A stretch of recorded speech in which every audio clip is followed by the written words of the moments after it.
Hello and welcome. I am a hotel AI expert with extensive experience in modern hospitality operations and performance support. I am very pleased to welcome all students of Europe Hotel School to your online learning journey. We look forward to supporting your professional growth in this fantastic industry.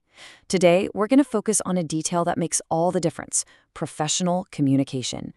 So, here's our game plan for this session. First, we'll explore why communication is service. Then, we'll look at the surprisingly high cost of small errors.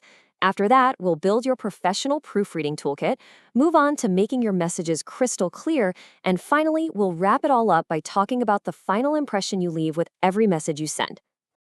All right, let's dive right in. Section 1. Communication is service. Now, it's easy to think of writing an email as just another task, but we need to see it for what it truly is: a core part of the guest experience. Think about it like this. Every single time you hit send, you're sending a little piece of your hotel's brand out into the world.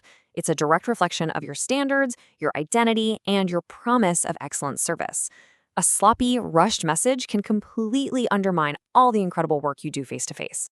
So if every message is that important, what happens when things go wrong? Well, that brings us right to our next section, the high cost of errors. It's all about how these little mistakes can seriously damage a guest's perception of you. I mean, this quote just says it all, doesn't it? When you misspell a guest's name, it doesn't matter if it was an accident. The message it sends is, "I couldn't be bothered to double check." It's such a small thing, but it makes a guest feel completely unimportant. It's a tiny error with a huge emotional impact. And just look at this comparison.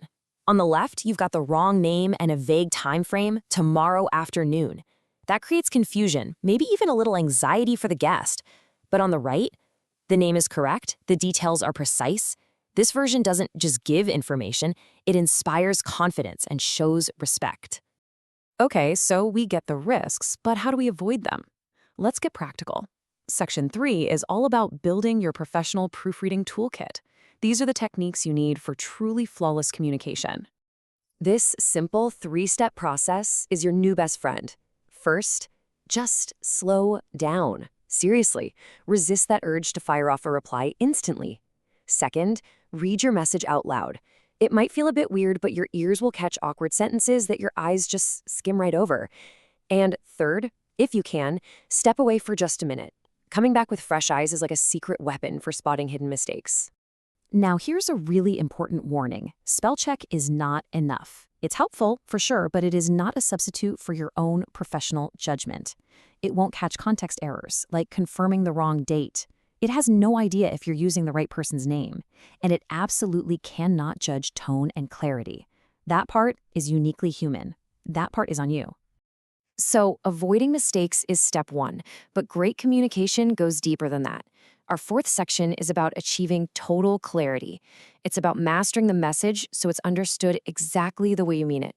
I love this question. What does early morning actually mean to your guest? For a business traveler on a red-eye flight, it might mean 6 a.m. For a family on vacation, it might mean 9 a.m. See?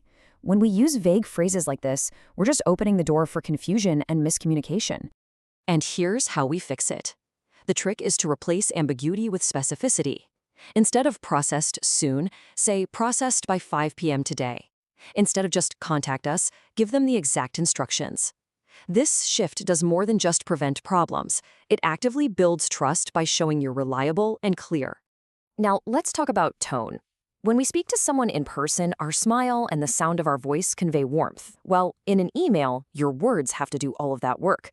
A short, direct message that you think is just being efficient can easily come across as cold or even rude.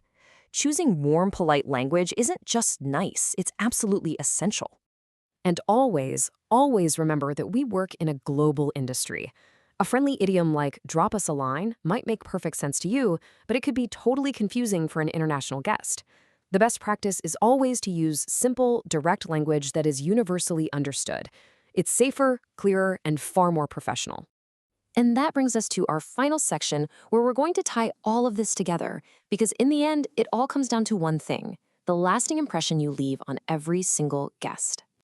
So here it is, the most important takeaway of our session. A polished, error-free email is a fundamental act of respect.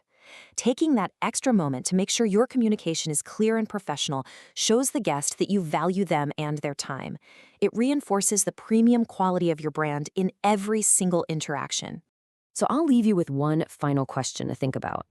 The last professional email you sent, what did it really say about you? What did it communicate about your attention to detail, your professionalism, and the incredible brand that you represent? That's the question that really matters.